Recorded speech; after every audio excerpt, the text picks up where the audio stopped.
Do you think that the European Union is an organization that promotes a newer idea of like continental nationality or like European nationality, or do you think that it's a bit more scattered than that? I think that one day, hopefully it could. I think until now, it's been a very federative idea. So it's, when you're watching the World Cup and you're like, everyone's all over the world is watching the same thing and they're all responding to the same thing. It gives you this feeling of camaraderie and that feels really great. But it's all about rooting for national teams against each other. It's all about actually identifying being part of something by being separated into different leagues, right, or different teams. And in many ways, how the European Union has been structured and how it's promoted itself has been based on the nation, right? So it's the United Nations of Europe in some ways, right?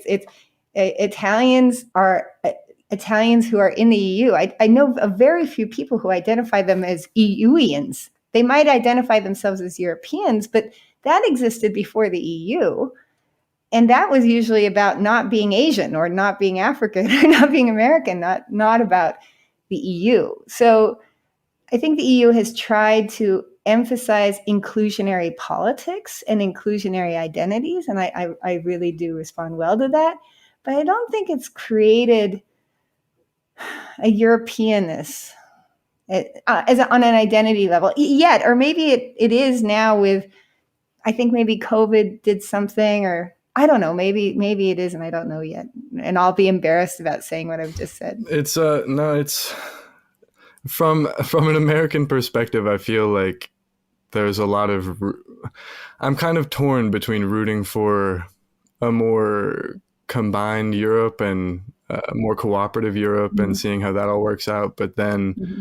there's also this idea that's been promoted for so long, especially after World War I, where each nation or group of people or ethnicity or religion kind of gets their own bit of land, and then that will stabilize right. things because everyone will kind of have access to their own sovereignty. But it seems like there's also no point in which everyone can achieve that level of sovereignty that they desire. No one can be given it, and often it's taken away. Yeah. I mean, I have EU citizenship through having Italian citizenship, and I'm so grateful for it because it allows me a kind of freedom of movement and choices that, because I have dual citizenship. But if my Italian citizenship didn't give me EU citizenship, it would still give me more mobility than just having one citizenship, but it wouldn't give me what it gives me through the EU, right? So much of having an EU national citizenship now also is about, and I guess what we're seeing with Brexit is the other side of that. There's no doubt that the EU creates incredible opportunities for people who are mobile enough or interested enough to use them. But it also gives a sense of powerlessness, and the big bad bureaucrats are the ones that are ruining our world. That I think probably explains a lot of what's going on politically in most European countries right now. And I don't know how we're going to get out of this. I hope something good happens.